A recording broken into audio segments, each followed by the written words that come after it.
I told her no. That's what happened when my daughter called that afternoon and asked me to sell my car. I was sitting at my kitchen table in that converted attic apartment, the one with sloped ceilings and just one window that never seems to catch enough breeze, and I was wearing my royal purple robe because I hadn't gotten dressed yet.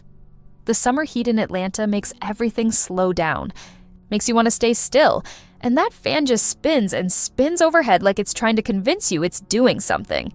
I'd been avoiding this pile of mail for 3 days, bills I couldn't pay, notices I didn't want to read. And then her voice came through the phone. Not warm, not concerned, just transactional. Mom, about your Honda. We need to talk about selling it. Not, how are you? Not, are you eating? Just straight to what she wanted, and I felt something cold move through my chest, something I'd been trying to ignore for years.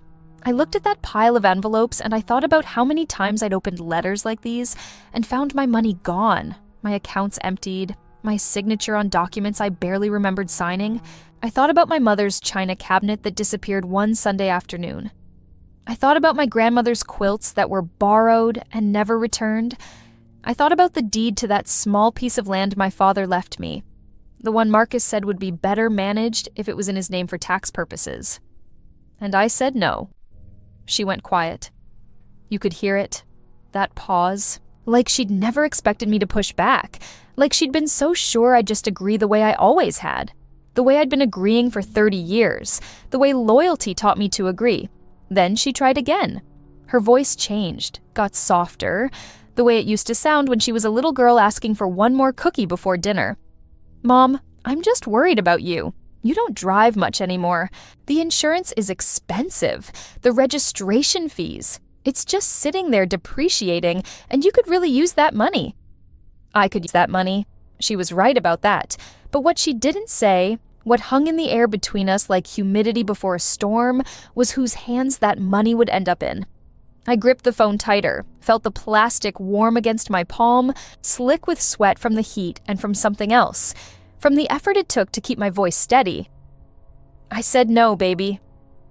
But Mom, the car stays with me. Another pause, longer this time. I could hear her breathing, could picture her standing wherever she was, probably in her kitchen with the granite countertops and the stainless steel appliances, the ones that replaced the old ones just 2 years after they were installed, because she said the finish wasn't quite right. I'd been in that kitchen when she made that decision, watched her run her hand along the refrigerator door and frown like it had personally disappointed her. I don't understand why you're being so stubborn about this, she said finally, and now the softness was gone. Now her voice had that edge, that sharpness that made me want to apologize even though I hadn't done anything wrong. I'm trying to help you. We all are. But you make it so difficult. We all are. As if this was a collective effort, as if Marcus and his wife and my daughter and her boyfriend had all sat around some table discussing what was best for poor, confused mom who couldn't manage her own life. I appreciate your concern, I said, and I was proud of how calm I sounded, how measured. But I'm keeping the car. She hung up after that, didn't say goodbye, just a click and then silence, and then the sound of that fan still spinning, still pretending to move the heavy air around this small space. If this story sounds familiar to you, if you're sitting there thinking about your own family and feeling that same cold weight in your chest, I need you to do something for me. I need you to share this. Because I spent 70 years thinking I was the only one who felt this way. And I was wrong. So wrong. Hit that like button, subscribe if this is helping you, because someone you know needs to hear that they're not alone. That what's happening to them isn't normal. That love isn't supposed to feel like drowning. My name is written inside a hymnal that sits on the shelf above my bed. My mother gave it to me when I was 16, and I've carried it to every church service, every funeral, every baptism for 54 years. I can tell you the texture of the cover, the way the pages smell like time and prayer, and all the Sundays I believed God wanted me to be quiet, to be good, to sacrifice. The apartment I live in now is part of a block of buildings where kids play outside until the streetlights come on. You can hear them through that one window, their voices rising up in the evening heat, and sometimes I stop what I'm doing just to listen. Their mothers call them in for dinner. Their fathers sit on stoops drinking beer from cans. It's a neighborhood that feels alive in a way I'd forgotten places could feel. But it's also a neighborhood where nobody knows what happened to me. Nobody knows that the nice old woman in the purple robe who feeds the birds every morning on her small porch used to have a house, used to have savings, used to have a future that looked different than this. I lost all of it because I believed family came first. Let me take you back. Let me show you how it started, because it didn't start with my daughter asking me to sell my car. It started decades before that, with small requests that seemed reasonable. That seemed like love. Marcus, my son, needed help with his business. Just a loan, he said. Just $5,000 to get through a rough patch. He'd pay me back within 6 months. I gave it to him because that's what mothers do. That's what I'd been taught. 6 months became a year. A year became, Mom, I can't right now. Things are tight. And then it became nothing. No mention of it at all. When I brought it up at Thanksgiving dinner, my daughter-in-law gave me this look, this tight smile, and said, well, family helps family, right? Right. Family helps family. I remember that Thanksgiving so clearly. I'd brought my famous sweet potato casserole, the one with the pecans and the brown sugar crust that everyone always said they loved. I'd spent 3 hours in my kitchen the night before, peeling and boiling and mashing, because I wanted it to be perfect, because I wanted to contribute something, to be useful, to justify my seat at that table. We were all sitting there, Marcus and his wife, my daughter and her boyfriend, my 2 grandchildren, and me. The dining room was beautiful. They'd just had it repainted in this soft gray color that my daughter-in-law said was very now. The chandelier overhead was new too. Some expensive thing from a boutique downtown.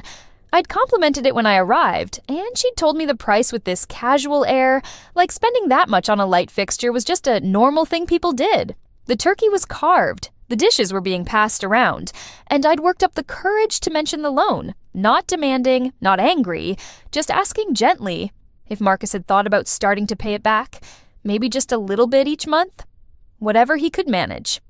The table went quiet. Forks stopped moving. My grandson looked up from his plate with curious eyes, not understanding yet what tension felt like, why the adults had suddenly frozen. Marcus set down his knife.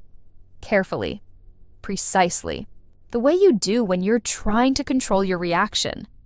Mom, I told you. Things are still tight. I know, honey. She just thought she'd bring it up at Thanksgiving dinner. My daughter-in-law cut in, her voice pleasant, but her eyes hard. When we're all trying to have a nice family meal. I wasn't trying to. It's fine, Marcus said, but his jaw was tight. It's fine. Let's just eat. And that's when my daughter-in-law leaned toward me, still smiling, and said those words, well, family helps family, right? What she meant was, you should be ashamed for asking. What she meant was, your money belongs to us now. What she meant was, don't ever bring this up again. I nodded. I picked up my fork. I ate my sweet potato casserole and didn't taste a single bite. And I never mentioned that $5,000 again. My daughter needed rent money. Emergency, she said. Landlord was threatening eviction. I pulled from my pension, from the account I'd been building since I retired from the hospital, where I'd worked for 38 years as a nurse. I pulled $900 and I drove it to her apartment myself because she said she couldn't get to the bank. When I got there, her living room had a new television. Huge thing, mounted on the wall. She saw me looking at it and said her boyfriend bought it as a surprise.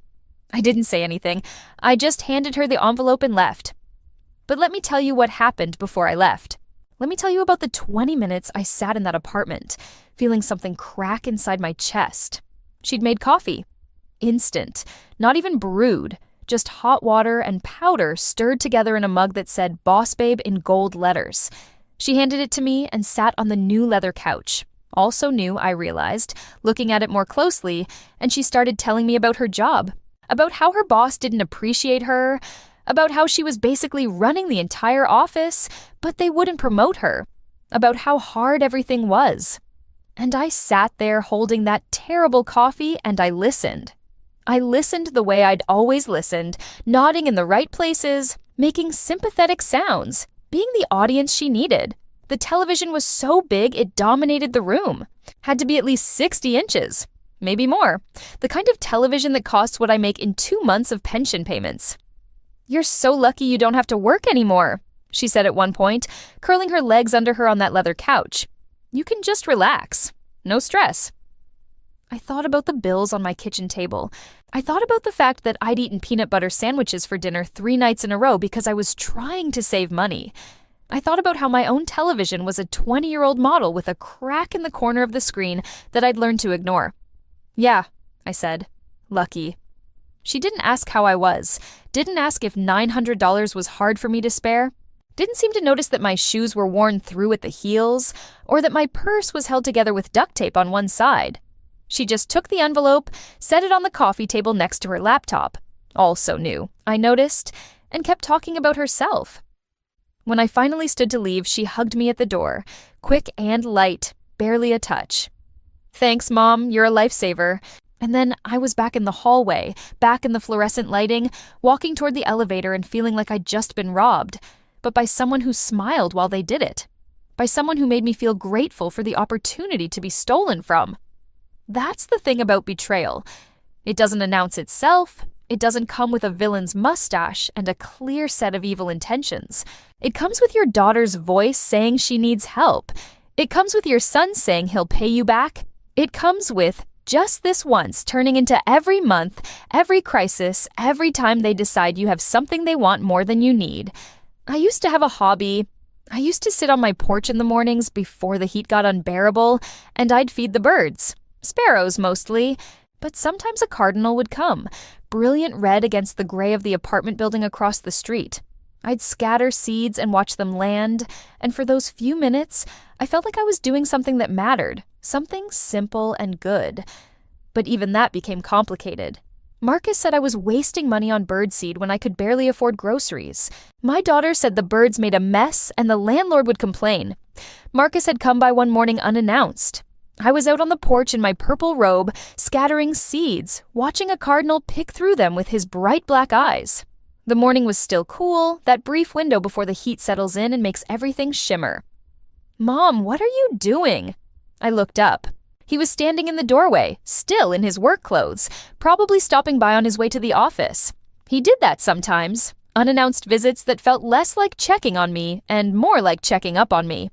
"Feeding the birds," I said. "Look, there's a cardinal. Isn't he beautiful?" Marcus looked at the bird with the same expression he'd look at anything that didn't serve an immediate practical purpose. Slightly annoyed, vaguely dismissive. "How much does that bird seed cost?" "I don't know. A few dollars a bag." "A few dollars you don't have, Mom. You're behind on your electric bill." My hand froze mid-scatter. Seeds fell through my fingers. "How do you know about my electric bill?" "I help you with your finances, remember? I see the statements. You need to prioritize. Birdseed isn't a priority." He was right, in a way. The electric bill was overdue. But what he didn't say, what he carefully avoided mentioning, was that the reason I was behind on my electric bill was because I'd just given him money for his business emergency. Money that had somehow never been important enough to pay back, but was important enough to use as evidence that I couldn't manage my own spending. So I stopped. For 2 years, I stopped feeding the birds because my family said it was frivolous. The sweet tea in the plastic pitcher in my refrigerator is something I make every Sunday. My grandmother's recipe, the one with just enough sugar that you can feel it on your teeth, but not so much that it's candy. I'd make a whole pitcher and bring it to family dinners, pour it into paper cups for everyone, watch them drink it without saying thank you, without saying anything at all, really. They'd just drain the cups and move on to the next thing, the next demand, the next crisis I was supposed to solve. I remember one Sunday, maybe 5 years ago, when I showed up with the tea, and Marcus looked at me and said, "Mom, we're trying to eat healthier. You should really stop making this stuff." I stood there holding that pitcher, feeling the condensation drip onto my shoes, and I nodded.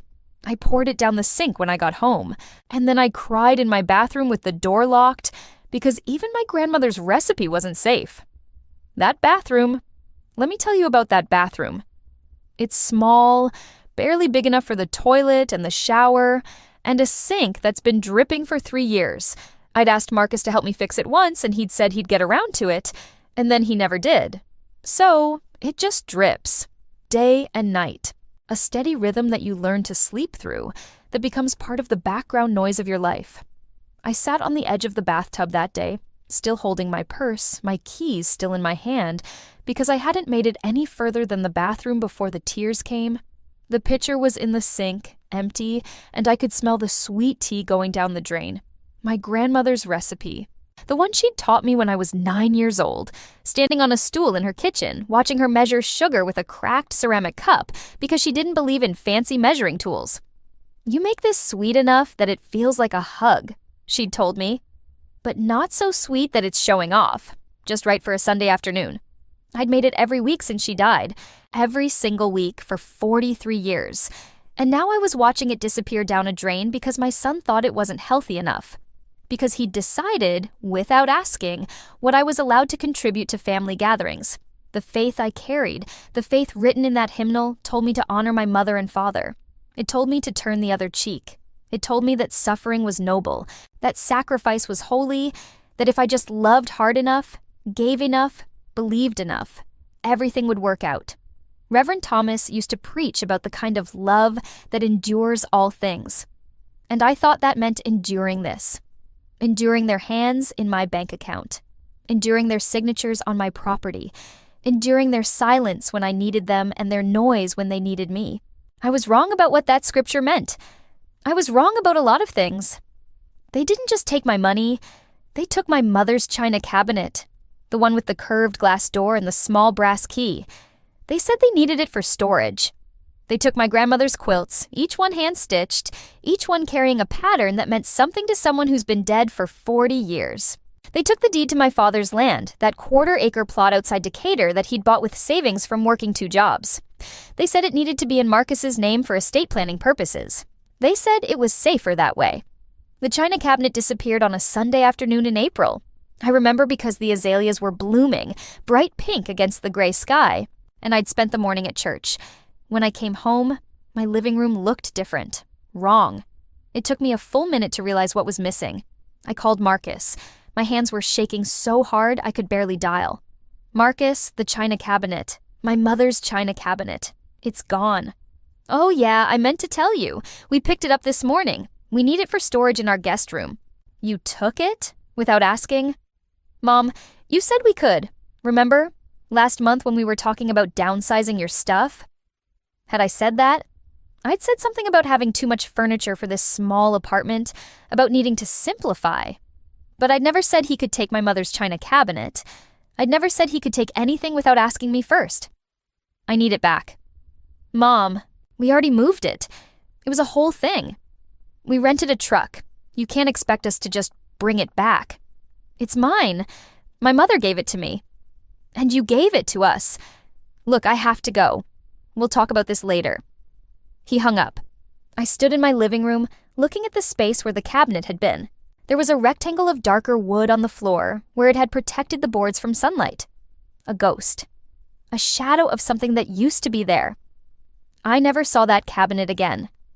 And when I brought it up at the next family dinner, my daughter-in-law said they donated it. Said it didn't fit their decor after all. Said they'd thought I knew. I signed. I signed because I believed them. I signed because they were my children, and I thought children wanted what was best for their mother. I was so wrong it makes my chest hurt to think about it now. The discovery came at church. I was standing in the fellowship hall after service, pouring sweet tea from that plastic pitcher into paper cups for the potluck, and I heard my grandson talking to another young man I didn't recognize. They were standing by the door, not far from me, and they didn't know I could hear them. Or maybe they didn't care. "Yeah, my mom's handling my grandma's finances now," he said. "She's getting confused, you know. Doesn't remember things. Safer this way." The pitcher stopped mid-pour. Sweet tea ran over the rim of the cup and onto my hand, sticky and warm, but I didn't move. I just stood there, frozen, listening to this boy. This child I'd held as a baby, this child I'd babysat every weekend for years, this child I'd given birthday money to even when I couldn't afford it. I listened to him tell a stranger that I was confused. I wasn't confused. I knew exactly what was happening. I knew exactly what they'd done, but they'd already started the narrative. already started spreading the story that would justify taking everything I had left. The other young man said something I couldn't hear, and my grandson laughed. Actually laughed. I know, right? But what are you gonna do? She's old. It happens. It happens. Like it was inevitable. Like becoming elderly automatically meant losing your dignity, your autonomy, your right to manage your own life. Like, there was nothing strange about a grandson discussing his grandmother's supposed incompetence with a stranger at church. I set down the pitcher. My hands were shaking. Sweet tea was dripping down my arm, but I couldn't make myself move to wipe it off. I just stood there while the fellowship hall buzzed with conversation around me, while people filled plates with potato salad and fried chicken, while the pianist played softly in the corner. Mrs. Henderson touched my shoulder. "You all right, dear?" "Fine," I managed. "Just fine."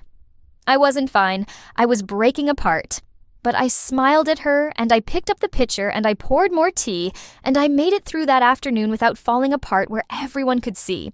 I went home that day, and I sat in my apartment with the fan spinning overhead, and I looked at that pile of mail I'd been avoiding. And I opened every single envelope, bank statement showing transactions I didn't make, credit card I didn't apply for with a balance of $6,000, letter from the tax assessor about property I didn't own anymore, letter from a storage facility charging me for a unit I'd never rented. They'd been forging my signature. They'd been doing it for years. The storage facility letter was dated 3 months back. I called the number printed at the top, sat on hold for 15 minutes listening to elevator music, finally got through to a woman who sounded bored. "I'm calling about a unit I'm being charged for. Unit 247. Name?" I gave it to her. Heard typing. "Yes, ma'am. Your balance is currently $470. We'll need payment by the end of the month, or we'll have to auction the contents." "What contents?" More typing. "I don't have an inventory, ma'am, just that the unit was rented in your name 14 months ago. 14 months? Over a year of charges I'd never known about. "Can you tell me who rented it? Who signed the paperwork?" "You did, ma'am. I have your signature right here." But I hadn't. I'd never even been to that storage facility, didn't know where it was. "Can you fax me a copy of that signature?" She could. She did. 20 minutes later, my landlord brought up a fax that had come through to the main office. I looked at the signature on the rental agreement and felt something cold settle in my stomach. It looked like mine, close enough that someone glancing at it would believe it. But I knew my own signature, knew the way I looped the capital letters, the way I crossed my T's. This was similar, but not identical. This was someone who'd practiced, someone who'd gotten good at forgery. But that's not what broke me. What broke me, what actually shattered something fundamental inside my chest, was when I found the document about my hymnal. They'd listed it as collateral for something. My mother's hymnal, the one with my name written inside, the one that had carried me through every grief and every joy of my adult life, was being used as proof of my assets in some legal document I'd never seen. That was the sacred line. That was the thing I couldn't forgive. I called Reverend Thomas. I told him I needed to see him, and it couldn't wait. He met me at the church that evening, in his office with the old wooden desk and the cross on the wall, and I told him everything. Every detail, every signature, every lie, every piece of my life that had been slowly dismantled while I smiled and stayed quiet, because that's what loyalty demanded. He didn't interrupt. He didn't tell me I was wrong or that I'd misunderstood. He just listened. And when I was finished, when I'd said it all out loud for the first time in my entire life, he looked at me with such clear, steady eyes and said, "It's time." 2 words. That's all it took. It's time. Time for what? I asked, even though I already knew. Time to stop protecting them. Time to stop sacrificing yourself. Time to remember that God doesn't ask us to be destroyed by the people we love. I started crying then. Not quiet tears, deep, wrenching sobs that came from somewhere I didn't know existed. Reverend Thomas came around his desk and he put his hand on my shoulder and he let me cry. Didn't try to shush me. Didn't tell me it would be okay. He just let me break apart in his office while the evening light came through the window and made everything look softer than it felt. When I finally stopped, when I was empty and exhausted, he handed me a tissue and he said, "I'm going to give you some names. People who can help. Lawyers, advocates. But first, I want you to call your sister." My sister. We haven't talked in 3 years. I know. Call her anyway. I started making calls. I called my sister in Tennessee, the one I hadn't spoken to in 3 years because Marcus said she was dramatic and stirred up trouble. I told her what was happening and there was this long pause on the line. And then she said, "Oh God, they did it to me too. My sister's name is Patricia. She's 2 years younger than me, and we used to be close when we were girls. We used to share a bedroom in our parents' house. We used to stay up late whispering about boys and dreams and everything we'd do when we grew up. But somewhere along the way, we'd grown apart. Or been pulled apart. I couldn't remember which anymore." "What do you mean they did it to you?" I asked. "Marcus, about 5 years ago, he called me saying you were sick, said you needed a surgery and didn't have the money, asked me to send whatever I could spare." My chest went tight. I was never sick. I never needed surgery. I know that now. I sent him $8,000, honey. Everything I had saved. And then when I tried to ask you about it, tried to call and see how you were doing, Marcus said you were too weak to talk. Said I was stressing you out.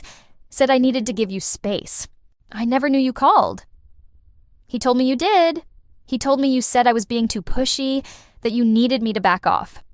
We'd been isolated, deliberately, systematically, kept apart so we couldn't compare stories, couldn't piece together what was being done to us. "Patricia," I said, and my voice broke. "I'm so sorry. Don't you apologize. Don't you dare. This isn't on you. This is on them." I called my cousin Dorothy. Same thing. I called my niece in Savannah. Same thing. Every older woman in my family had a story. Every single one of us had been bled dry by the same tactics, the same lies, the same manipulation wrapped in the language of family love.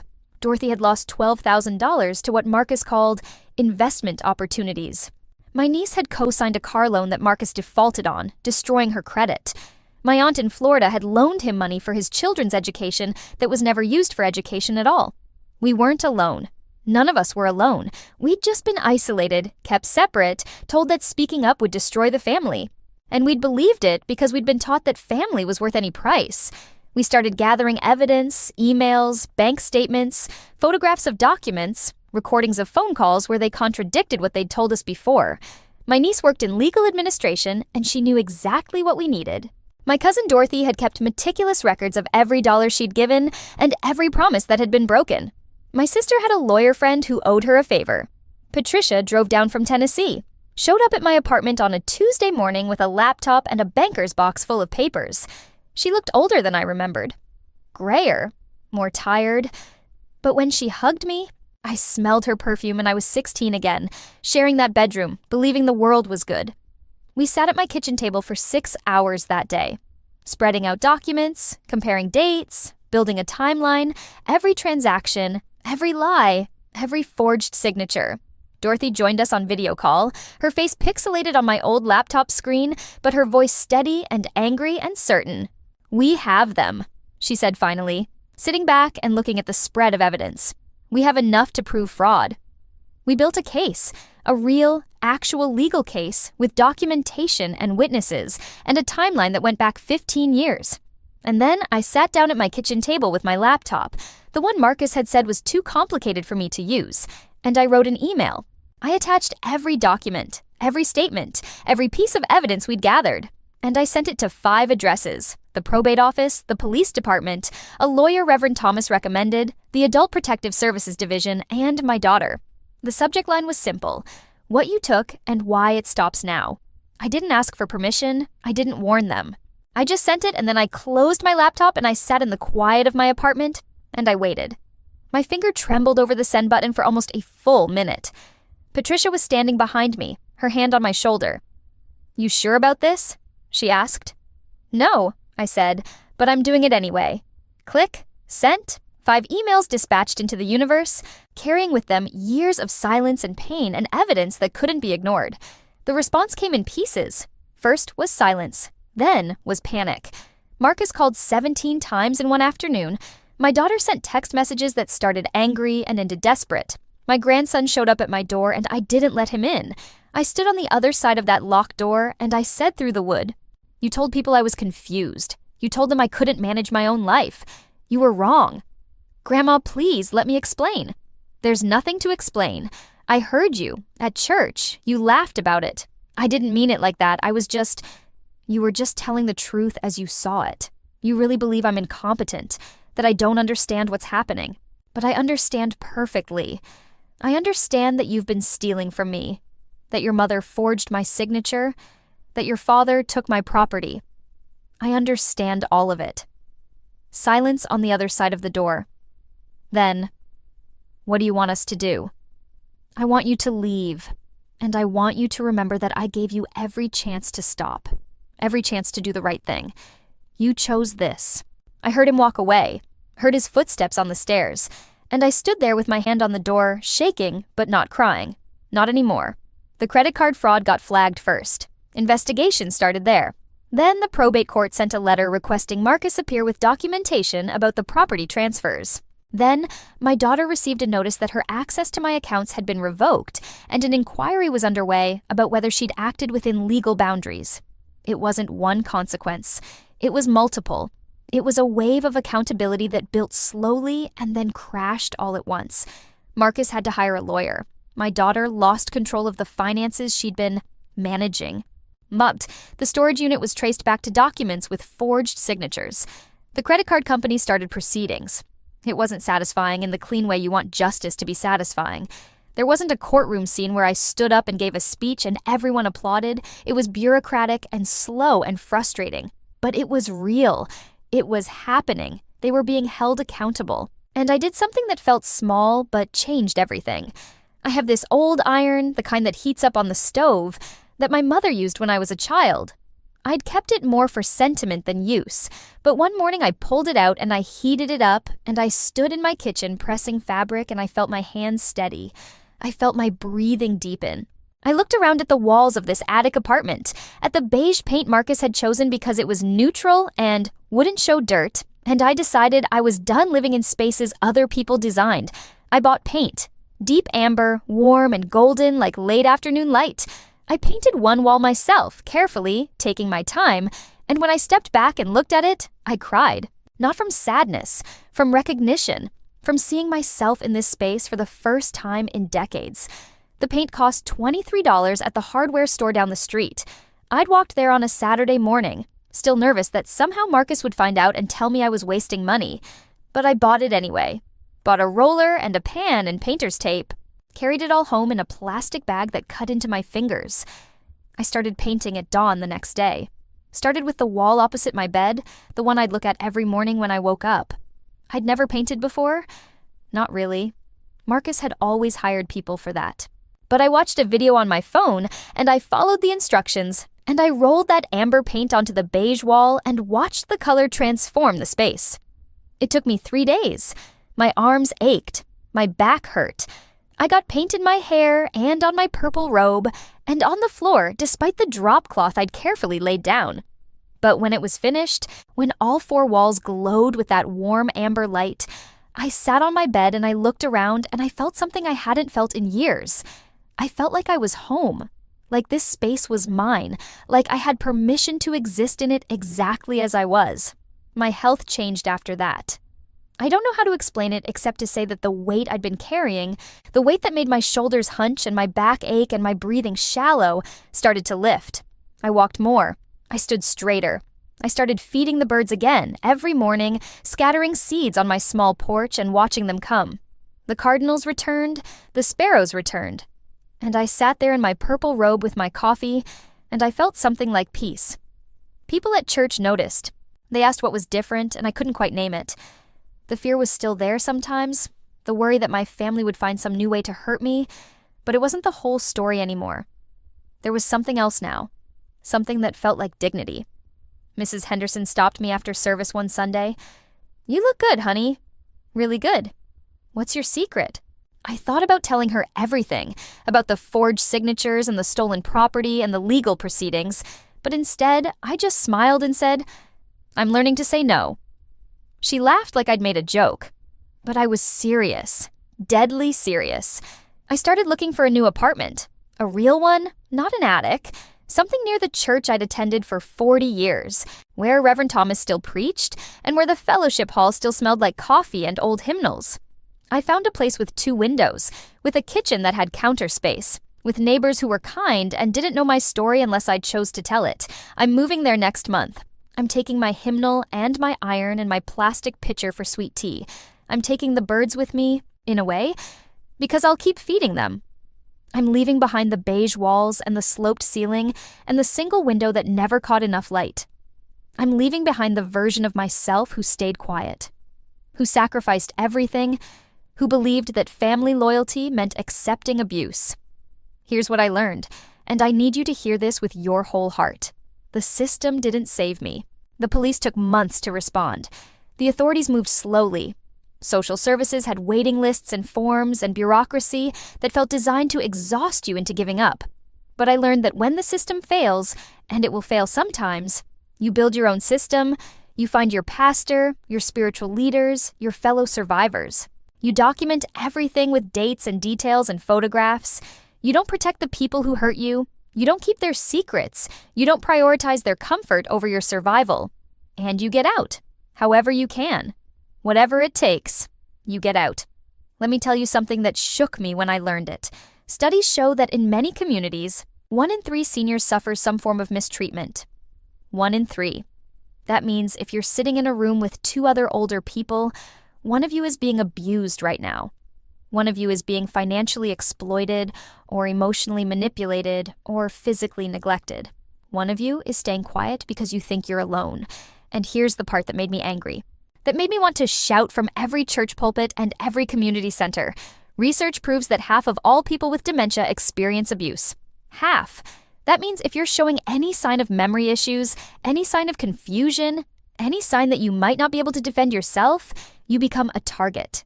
The predators know this. They're watching for it. They're waiting for the moment when they can say you're not competent, when they can take control, when they can justify stealing everything you've built. I'm standing here at 70 years old, living in an attic apartment in Atlanta, Georgia, telling you my story because someone needs to hear it. Someone needs to know that you're not confused when you feel something's wrong. You're not ungrateful when you say no. You're not betraying your family when you protect yourself. Family doesn't get to decide your worth. Love doesn't cost everything you are. And loyalty has to go both ways, or it's not loyalty at all. It's just exploitation with a prettier name. My daughter still calls sometimes. She wants to talk. She wants to explain. She wants me to understand that she didn't mean for it to get this far, that she was just trying to help, that families make mistakes. And I tell her the same thing every time. I'm not confused. I know exactly what happened, and I'm not available to be used anymore. The last time she called, she cried. Real tears, I think. Not the manipulative kind she used to use when she wanted something. Real grief, maybe, for what she'd lost, for the relationship she'd destroyed. Mom, I'm sorry, I really am. Can't we just move past this? Move past it how? You forged my signature. You stole my property. You told people I was incompetent. You tried to sell my car. What part of that am I supposed to just forget? I was desperate. I made mistakes. You made choices. There's a difference. So what? We're just done? Forever? I thought about that. Thought about what forgiveness might look like, what reconciliation might require, and I realized I didn't owe her those things. Not yet. Maybe not ever. I don't know, I told her honestly, but I know I'm done being your emergency fund. I'm done being the person you take from. If you want a relationship with me, it has to be different. Completely different.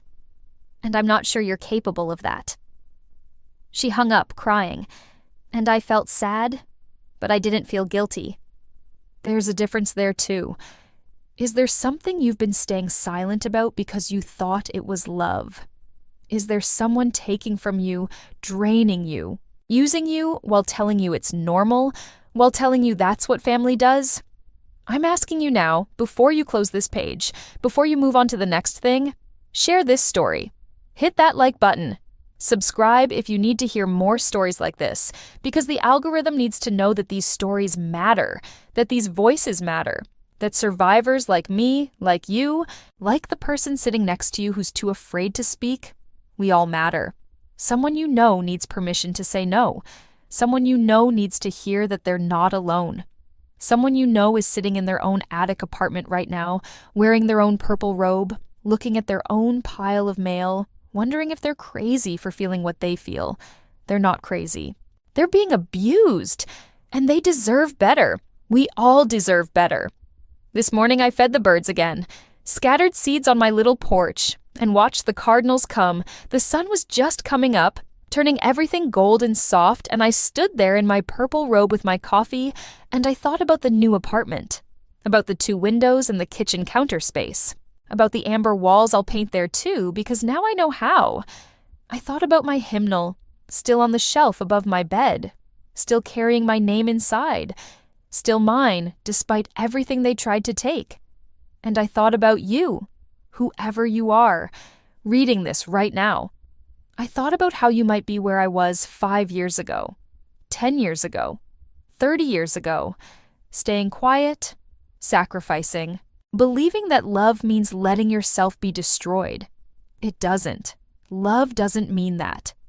And you don't have to live this way. You can say no. You can build your case. You can call your sister and your cousin and your niece and realize you're not alone. You can document everything and send those emails and stand on the other side of the locked door and refuse to let them in. You can buy amber paint. You can feed the birds. You can pour your grandmother's sweet tea and drink it yourself just because you want to. Let me tell you about the first morning I woke up in my new apartment, the one with 2 windows. The sun came through both of them at once, creating these patterns of light on the floor that moved as the morning progressed. I stood there watching those patterns shift and change, and I realized I'd forgotten what it felt like to have enough light, to have space that breathed, to have walls I'd chosen, painted in that warm amber that made everything feel like home. The kitchen has counter space, enough that I can set out my coffee maker and my toaster and still have room to roll out dough if I want to make biscuits. The first thing I did was make a pitcher of sweet tea, my grandmother's recipe. I stood at that counter measuring sugar with her old ceramic cup, the one thing I'd managed to keep hidden from Marcus, the one thing he never knew existed. And I felt her with me, felt her approval, felt her saying what she would have said if she'd lived to see this. Good girl, you finally learned. The neighbors here are different. There's Mrs. Chen next door who grows herbs in pots on her balcony. She gave me cuttings of basil and mint and told me in her careful English that growing things is good for the soul.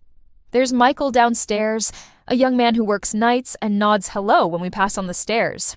There's a family across the hall with 3 children whose laughter fills the building on weekends. Nobody here knows what happened to me. Nobody here has preconceived notions about who I should be or what I should give them.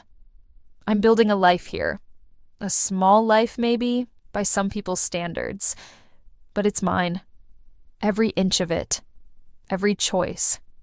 Every morning when I scatter seeds for the birds.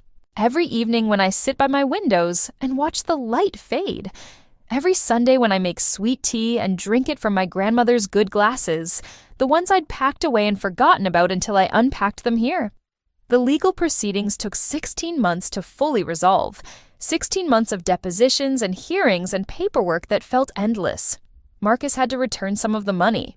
Not all of it. Some had been spent, dissipated into purchases and bills and things that couldn't be recovered. The property, my father's 1/4 acre, I got that back. It took a court order and Marcus fought it, claimed he'd improved it and was owed compensation for his investments. The judge didn't agree. My daughter had to pay restitution for the forged credit cards. The storage unit turned out to contain my grandmother's quilts and my mother's china cabinet. They'd been there the whole time, stored away like they were planning to sell them eventually. Like they were inventory instead of family history. Instead of pieces of people who'd loved me and who I'd loved back. I drove to that storage facility with Patricia on a Tuesday afternoon. The manager was the same woman I'd spoken to on the phone, and she looked uncomfortable as she led us to Unit 247. She unlocked the door and rolled it up, and there it was. My life. My history. Stacked in boxes and wrapped in blankets and stored like it didn't matter. Patricia helped me load everything into a rental truck. We didn't talk much. What was there to say? We just lifted and carried and secured things with rope, and when we were done, we locked that unit for the last time and drove away. I put the china cabinet in my living room, right where I can see it from my chair by the windows. The curved glass door catches the light in the mornings. The brass key works perfectly. It had been taped to the back all along. I filled the shelves with my grandmother's good dishes, the ones with the blue pattern around the edges. They sit there now, visible. Mine, displayed because I want them displayed and not because I'm trying to impress anyone. The quilts are on my bed. All three of them, layered, maybe more than I need, but I don't care. Each one tells a story. The wedding ring pattern my grandmother made when she married, the log cabin pattern her mother made during the Depression, the crazy quilt my great-grandmother pieced together from scraps of dresses and curtains and whatever fabric she could find. When I lie under those quilts at night, I can feel the weight of all those women who came before me. All their strength, all their survival, all their quiet determination to make something beautiful out of whatever they had. You can survive this. And more than survive, you can build something new. Something that's yours. Something they can't take away. I'm proof of that. 70 years old, living in an apartment I chose, surrounded by things I recovered, building a life that belongs to me. Not because someone rescued me, not because the system worked perfectly, but because I decided I was worth rescuing, because I decided my life still belonged to me. The Honda is still in my parking spot, still mine. I drive it to church on Sundays and to the grocery store on Wednesdays, and sometimes on Saturday mornings, I just drive. No destination, no purpose except to go. I drive with the windows down and the radio playing stations I choose, and I remember what freedom feels like. My daughter sent me a letter last month, handwritten, not typed, 3 pages on lined paper, the kind you'd use in school. She said she's been in therapy, said she's starting to understand what she did, said she doesn't expect forgiveness, but she wanted me to know she's trying to become someone different, someone better. I read that letter 3 times. I cried over it. And then I put it in a drawer and I haven't responded yet. Maybe I will someday. Maybe I won't. But what I know now, what I've learned through all of this, is that I don't owe her my pain. I don't owe her my forgiveness on her timeline.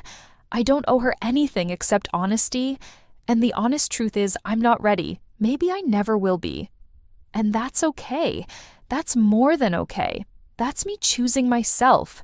That's me understanding that healing doesn't mean reconciling, that moving forward doesn't mean bringing everyone with you, that sometimes love means distance. Sometimes love means boundaries so firm they look like walls. Yours does too. Your life, your choices, your right to build something new from whatever pieces they left you with. Remember that. Whatever happens next, whatever you have to do, whoever you have to disappoint or anger or grieve, remember that your life belongs to you. That's not selfish. That's survival. That's love. Real love. The kind that includes yourself. The kind that says you matter as much as anyone you've ever sacrificed for. The kind that knows your worth isn't measured by what you give away, but by what you choose to keep. I'm feeding the birds right now. As I finish telling you this story, I'm sitting by my windows with that plastic pitcher of sweet tea on the table beside me, watching cardinals and sparrows pick through the seeds I scattered.